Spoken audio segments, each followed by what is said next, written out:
Почитувани колеги, имам едно прашање на кое верувам дека доколку ме слушате и доколку сакате и имате расположение, ќе ми дадете еден одговор. Прашањето го поставя прогресивниот данок и сега прашањето ми е: кој газда во Република Македонија ќе работи на сопствена штета во 2023 година? Едноставно прашање, на кое верувам дека, доколку сакате и имате храброст секако, ќе излезите и ќе дадете своевиден одговор.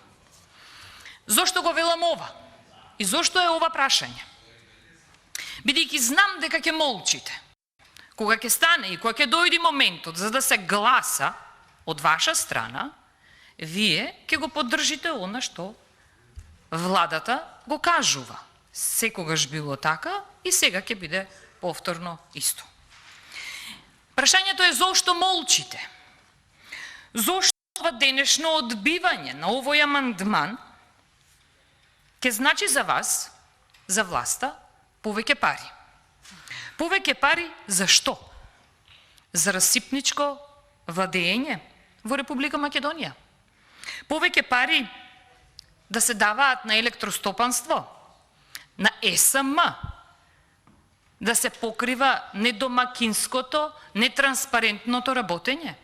Повеќе пари да има за ставката разни трансфери? Повеќе пари да има можеби за купување на возила, бидејќи и во време на криза видовме досега дека луксузот кај некој не смее да престане. Тие некои се власта. Дали тоа ќе значи со зголемување на данокот, со воведување на прогресивниот данок, вие однапред си обезбедувате повеќе финансии за купување на мебел? Да. Во време на криза, кога вашиот председател, трајно неспособен премиер сега на власта, рече не треба мебел да се купува. Нели сум во право? Но истата таа замолница од негова страна не беше испочитувана од власта и сведоци сме, негирајте ме ако не е така, дека кога имавме прераспределба на средства од ставката, видете, во делот за Уставниот суд беа пренаменети средства за купување на мебел. И одма постои прашањето на неколку пати го имам поставено овде, ни еден не ми има излезено да ми одговори, дали во Уставниот суд на новата уставна судика што си ја изгласавте на недемократски, нетранспарентен и нелегален начин, Татјана Васик, обезбедувате нова канцеларија, нов мебел да има во Уставен суд? Може би е тоа целта. Да продолжам понатаму. Значи, она што како искуство во минатото се виде, не значи дека во пракса се применува. Искуството велеше дека кога се воведувал рамниот данок во 2008 година, според некои општо прифатени податоци, 28% од вработените учествувале во сивата економија. Доколку се воведе прогресивниот данок, сивата економија би била присутна и би имало даночна евазија. Намалувањето од 28% на 18% вработени кои учествуваат во сивата економија заклучно се евидентирало до 2017 година.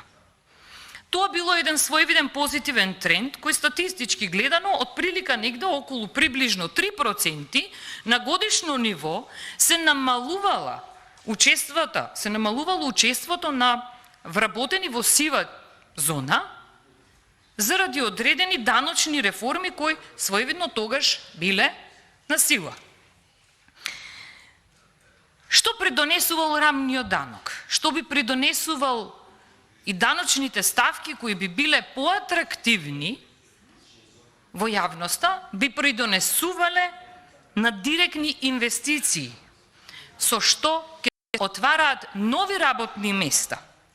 Заради тој рамен данок, намалена е невработеноста во 2017, како што кажав, на 18%. Сега, Ако тогаш бил просекот од прилика 3% годишно, вие колеги од власта, рековте дека сега невработеноста е на 14%. Коригирайте ме ако грешам. Зошто тогаш сите овие учества во сивата економија, сите овие учества во сива зона не се намалуваат на таков начин, гледано статистички од 2017 година до денес? Прашањето, знаете зошто е така? Заради тоа што она на кое го ветувавте пред граѓаните, дека ќе ги намалувате сите овие сиви зони во државата, вие не го направивте тоа и не работевте на тоа. На што работите? Работите на зголемување на инфлацијата. Инфлацијата во еден дел, сето она што се зборува, сето она што го дискутираме околу кризите, во еден мал дел, да, има влијание надворешно, но во најголем процент, сето тоа се должи на недомакински, нетранспарентно, нелегално, неспособно, да не го заборавам, работење и водење на власта. Инфлацијата е најголема во Македонија, гледано од земји во Европската Унија, бидејќи во просек во Европската Унија имаме инфлација од прилика околу 10%. Дупло е кај нас, поголема инфлацијата. Што значи тоа? Тоа значи дека ние во Македонија имаме неевропски плати со европски цени. Дали е тоа во ред? Не е во ред, заради тоа што со сето ова се намалува што? Куповната моќ на граѓаните и се исцрпува ликвидноста кај фирмите. Цените на прехранбените производи има примери каде се поголеми дури од Европската Унија, а голем број, во голем процент се цените исти како во Европската Унија. И пак ја го поставам прашањето, дали платите се исти како во Европската Унија? Не. Каква е куповната моќ на граѓаните? Секојдневно се намалува истата. Зборувате за минимални плати, зборувате за се, но анализирајте го сето тоа од призма на куповната моќ. Куповната моќ на граѓаните била многу поголема во минатото, за разлика од тоа што е денес куповната моќ. Животниот стандард на граѓаните може и единствено ќе расти доколку се зголемува и продуктивноста.